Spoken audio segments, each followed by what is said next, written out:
The world economy is now so interconnected that an upset in one place causes ripples everywhere. Russia's decision to invade Ukraine and start military action has had consequences that have not been limited to the two main countries nor their region. Russia is the world's third largest oil producer and, according to the U.S. Energy Information Agency, produced 10.5 million barrels of oil a day, or 11% of the world's total in 2020. It also supplies about 40% of Europe's gas needs. And given that the world is still finding its way out of the economic effects of the COVID-19 pandemic, the fear is that this intensifying conflict could disrupt trade, with significant consequences for the global food stability and energy prices. And even before the first shot was fired on February 24th, prices of goods, particularly global grains and oilseed, have been rising across the world. Disruption in trade due to the invasion in the significant producing region of the Black Sea would add to elevated global prices, with potential effects for global food prices. A rise in commodity prices has already been evident just days into the conflict, and fuel scarcity and price hike is already being felt in parts of Africa. The total wheat exports of Ukraine and Russia constitute 30% of the world grain exports, and if the tension escalates, it would have negative effects on both supply and prices on grain markets. There is significant agricultural trade between countries in Africa and Russia, as well as Ukraine. African countries imported agricultural products worth $4 billion from Russia in 2020. About 90% of this was wheat and 6% was sunflower oil. Major importing countries were Egypt, which accounted for nearly half of the imports, followed by Sudan, Nigeria, Tanzania, Algeria, Kenya, and South Africa. Similarly, Ukraine exported $2.9 billion worth of agricultural products to the African continent in 2020. 48% was wheat, 31% maize, and the rest included sunflower oil, barley, and soybeans. Today, we're reviewing the impact of the Russia-Ukraine conflict on Africa. This is Business Edge. I'm Tolulope Adeleru-Balogun.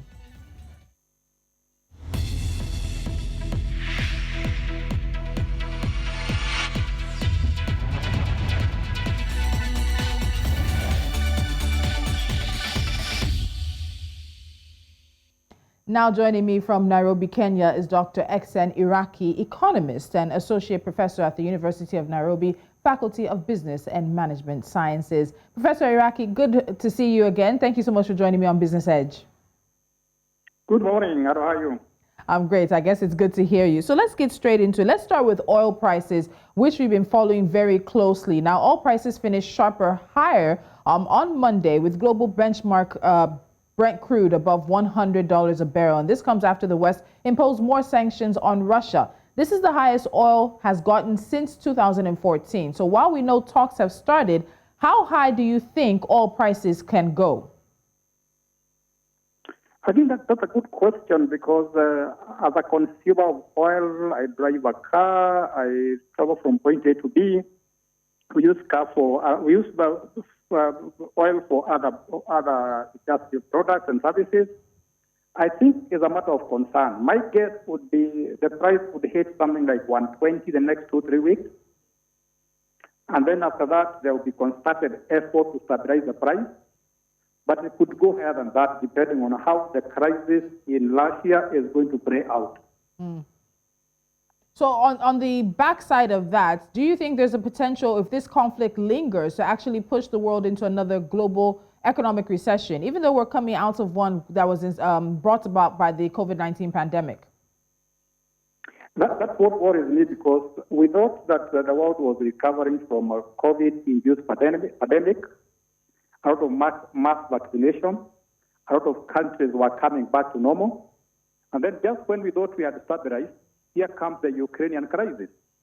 So I think there is all possibilities that we might have another global recession unless the Ukrainian problem or the Ukrainian crisis is resolved as soon as possible.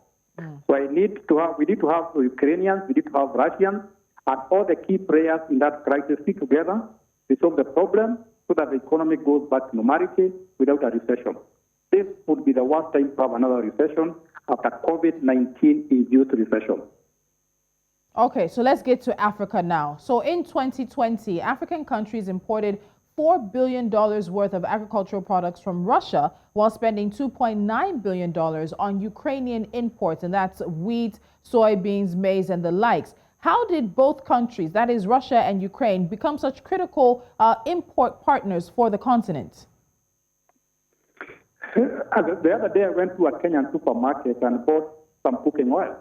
And when I checked the label, I was surprised that it was imported from Ukraine.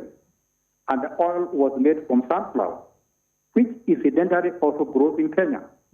So I think the reason why Russia and Ukraine became major sources of food in Africa is because we have not invested enough in our agriculture. We have a lot of arable land in Africa. We have a lot of very precious land in Africa, but we have not given enough. We have not put enough money. We have not invested enough. We have not given enough attention to agriculture. We have found that schools of agriculture in our universities are not receiving enough students. A lot of credit is not going to agriculture. So we got into that because we never invested in agriculture, and this is the moment of truth for Africa. I like that, the moment of truth, because we'll get into something else that there is some truth in that. But what options do you think African countries have when it comes to the agricultural imports, particularly wheat? Egypt, for example, gets half of its wheat from Russia. And right now we know North Korea is facing its worst drought in 30 years. So there's more pressure. East Africa has also been hit by droughts and a locust invasion, which has driven up the price of staple foods, particularly of these agricultural foods. So what options are available to African countries when the route of Russia and Ukraine is being closed off? I think this is a golden opportunity for Africa because we have always had a lot of traditional foods that are grown in Africa, that are weather resistant, that are pest resistant, beyond wheat and other crops that come from Russia and elsewhere. So I think Africa should take all this opportunity to invest in agriculture, to invest in traditional food like yams, sweet potatoes, and millet, and other crops that are drought resistant. So maybe this is a wake-up call for Africa to start focusing on the agricultural potential instead of just importing food. Number two, I think we have a lot of rivers in Africa, River Congo, River Niger, and other rivers. So it's the time we focus more on not just rain-fed agriculture, but on irrigation. We can irrigate our land and produce more food so that we don't import our food and suffer from food insecurity. I think there's a wake-up call for Africa, I can say again. So let's look at the investor climate. In times of extreme uncertainty like this, most investors will avoid things that they consider risky. And that includes putting money in developing markets. We've seen an increase in gold because there's been a rush on the commodity. But when it comes to this sentiment, particularly for developing and emerging economies here on the continent, what's the consequence of this sentiment among investors for Africa? I think it's very bad news because in the last 10, 20 years, everybody has been coming to Africa. In fact, we have stopped calling Africa the dark continent. We have been seeing it as a continent of hope and a great prospect. And a lot of money has been poured into Africa from Asia, from Europe, from America, because they see a lot of prospects. So when we have such a crisis, there could be a reversal of fortunes. Because if a country has a crisis like European Union or Russia or Ukraine, then a lot of money that was coming to Africa would be deviated elsewhere, emergencies and so on. So we might see less money flowing to Africa, less investment flowing to Africa when we need it most. So it's very unfortunate that is happening because it was Africa's golden moment. So let's get to the elephant in the room, and that's the rising price of oil on the global markets, which of course has been unfortunately induced by the crisis in Europe. And we're seeing that it's going to have a direct impact on the cost of transport. In fact, South Africa's Automobile Association predicts that March will bring record high fuel prices in the country. In Zambia, which agreed to cut fuel subsidies in order to adhere to post-pandemic debt negotiations with IMF, rising costs will make such reforms even more unpopular than they already are. And we know that Nigeria already backed away from its plans to cut fuel subsidies. How vulnerable is the continent, Prof, to the rising fuel costs that are now coming with this crisis? I think I would see that in two ways, because if you look at a country like Nigeria and other producing countries, when the price of oil goes up, then they get a lot of dividends. They get a lot of good money from export. But for the most countries that don't have oil, it's going to be very costly. And that gets into a very big policy shift where a lot of countries, when there's a very high rise in prices of oil, they give subsidies. And IMF and other sources of multilateral funds are saying, no, we need to cut subsidies so that the economy becomes more efficient and we get the real price of oil or the real price of petrol. So we are going to see an interplay of politics with economics. On one hand, the politicians don't want high prices because that will have a very big effect on the cost of living and might even lead to political instability. On the other hand, IMF and others are saying, wait a minute, you cannot keep on subsidizing industry or subsidizing oil when people should be paying the true price or the true cost of oil. So that interplay of politics and economics is going to be very interesting to observe. My hunch is that African countries will be very reluctant to leave out subsidies to see the price of oil rise when that is going to threaten very fragile economies, very fragile political regimes. So I think a lot of African countries resisting the IMF or other prescriptions. Okay, so I want us to stay with this because the rising fuel prices, the rising price of crude also means, unfortunately, rising inflation. As you've mentioned, the cost of living. We've seen an increase in the crude oil price, and we've also seen inflation grow globally. Many people have been watching to see what the U.S. Federal Reserve will do when it comes to interest rates. But when we see inflation rise, particularly for African economies, that means, as you said, a rise in the cost of living, a rise in the cost of imports. So let's focus on this a bit more. For African economies, for businesses, and even African households, what do you think this is going to translate to over the next few days and over the next few weeks until we see some kind of resolution? That's a big concern to me and everybody else, because if the cost of living goes up, remember that before we had the crisis in Ukraine, inflation was already there. Because once we had a lot of people vaccinated across the world, the economy started getting to normal. The demand for goods and services went up. So already we were complaining about inflation even before the Ukrainian crisis. So if now we have the Ukrainian crisis increasing or making the prices go higher than they were before, then that's the perfect situation to have very high cost of living. And I sympathize with the people in Africa, because if there is something like inflation and people don't have any savings to fall back to, then that is a perfect example of how you can have a political and economic crisis. So I think the government has now to come in, intervene, and make sure that we protect the most vulnerable members of the society who have no savings, who have no source of income. For the first time or for once, the government in Africa must rise up and play their role in protecting the vulnerable members of the society, and that is why we voted in government to be able to deal with a crisis like this one. So with this crude issue, we've seen refined petroleum products and even raw crude supply being severely affected by the conflict. And OPEC Plus, which also includes Russia, is expected to meet soon. What do you think the outcome of that meeting will be, particularly if Russia has a say in the decision? It's interesting. We are back to where we were around 1970s, where there was an economic shock because the price of oil just hit the roof. And we are hoping that when OPEC mean with Russia included, they are going to return to reason. They are going to see the suffering people and countries are going through because of rising oil prices. So my heart tells me that when OPEC means together with Russia, they might think of how to stabilize the prices of oil so that we don't have a ripple effect across the globe. I also suspect that other country players like the European Union and the US, China, and so on will also be a key player in this OPEC meeting to make sure that the prices are stabilized instead of blackmailing the rest of the world with very high prices. So I believe that when OPEC means there will be return to reason, there will be very good bargaining, and there will be some reasonable outcome, like not controlling but stabilizing the oil crisis, because even the producers of oil are also suffering at the same time. Yeah. All right, so let's look at another commodity now. You've talked about the opportunity, so I want us to focus a bit on that.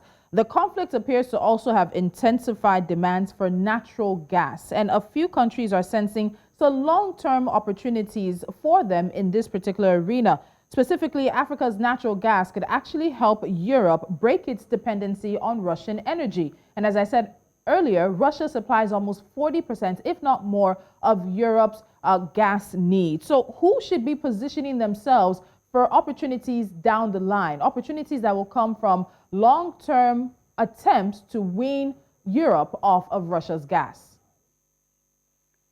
That has become a very controversial issue in Europe because I remember the Nord Stream 2 gas pipeline from Russia to Germany.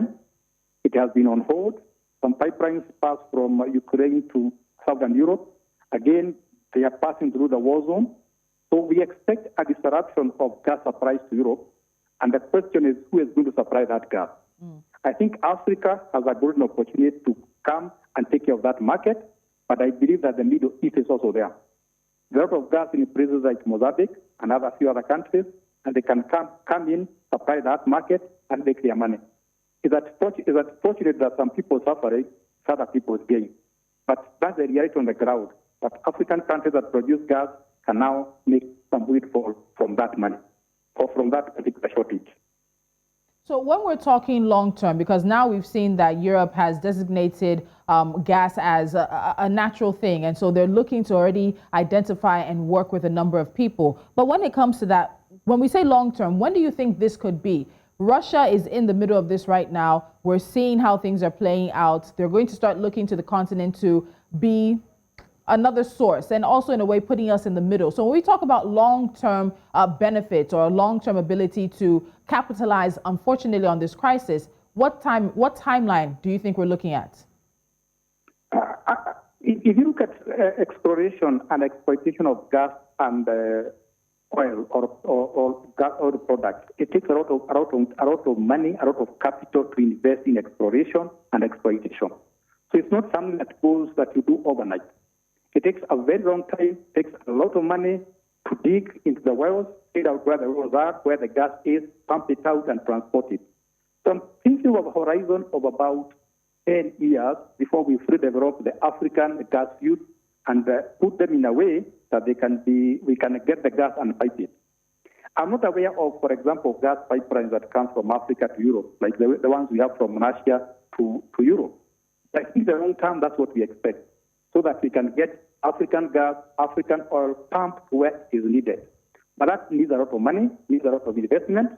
And as long as Africa is going to be stable, and that's what we should do, then a lot of investors will be more than willing to come and invest in Africa. Remember, some of those investors are withdrawing from Russia because of instability. So we should attract them to Africa so that they bring capital. We mine our gas, we mine our oil, and export to countries that have deficit. So I'm giving a time horizon of about 10 years. But in the long run, we can export what we have.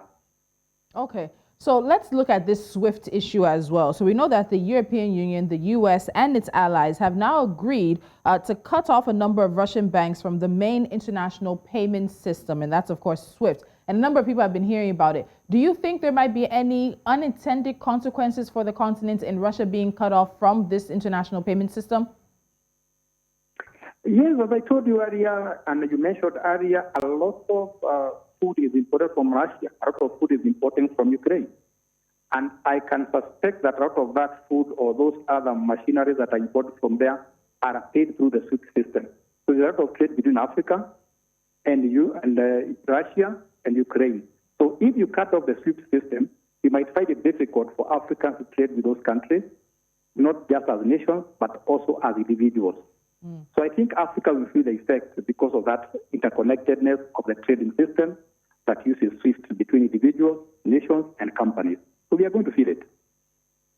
All right, Dr. N Iraki, thank you so much. We'll be watching all of this to play out and, of course, seeing how the effects come down both politically and, as you've said, economically for the continent. It's always a pleasure to have you on the show. Thank you so much for joining me. Thank you, and have a good afternoon or good morning. And the same to you, sir. And that is the conversation, and we're watching very closely to see how the decision by Russia, led by Vladimir Putin, to invade Ukraine will affect the continent. We've seen a rise in food prices. We're seeing a rise in fuel prices as well. What will it mean by the end of this week? What will it mean into next week? Global oil hits $103 per barrel for the benchmark crude oil. What's going to happen today? Just stay with us right here on News Central. We'll have all the latest from Russia and Ukraine, as well as here on the African continent throughout the day. You're watching Business Edge. Up next is NC4 to watch.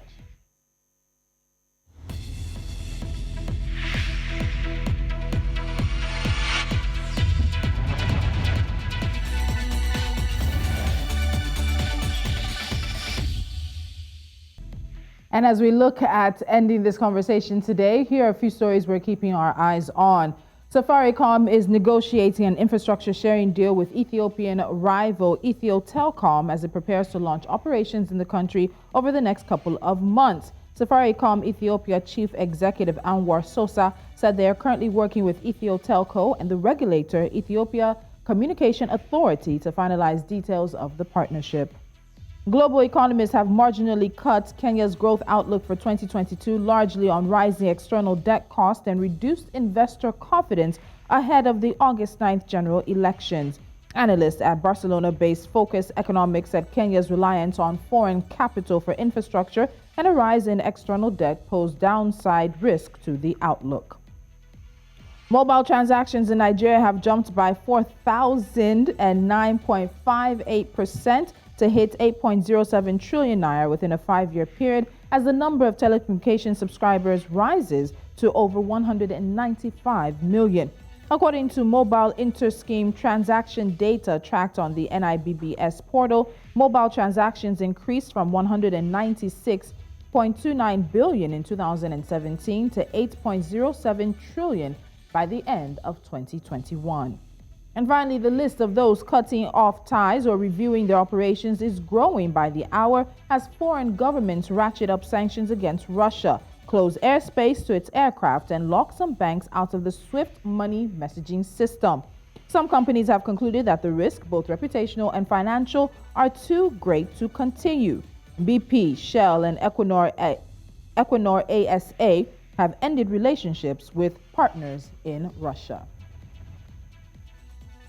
And that's the business we have for you today. Don't forget to follow us on social media and, of course, watch us on all the platforms where we are available. You can subscribe to our YouTube channel and download our mobile app and take us with you wherever you go. I'm back tomorrow, 11 a.m. West African time, as we talk African business, finance, and the economy. I'm Tolulope Adeleru-Balogun. Have a great day.